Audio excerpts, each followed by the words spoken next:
just finished shooting the UX Global Region Check. The UX Global Region Check solves a really tough problem. So if you have a design team that's designing for users perhaps around the world or different regions, maybe even different regions in your company, you're kind of stuck.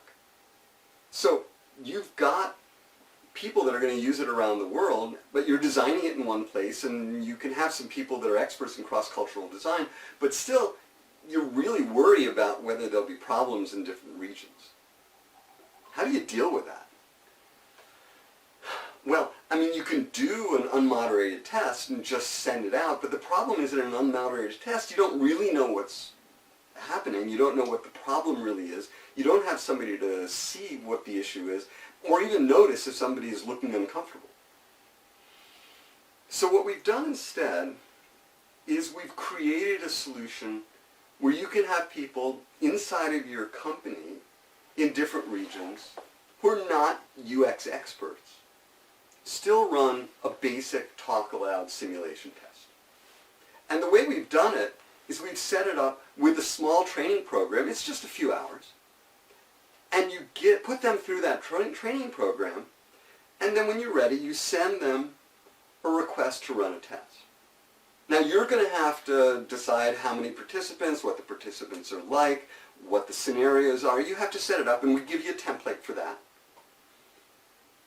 And then they're trained to go from there and to set up the room and get the participants and run the study and pick up the results of the study, notice what the issues are. They're going to be answering your kinds of questions and give you the results back.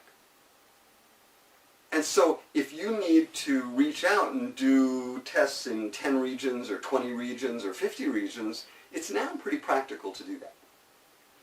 And so you send that out and you get back decent test results. Sure, they're not UX experts, but the training allows them to run a test in a proper way and get you pretty good results, so you can find places where people are getting stuck, get answers to specific kinds of questions that you have, get insights that they'll notice as people are having trouble, and get subjective rating scales from the participants.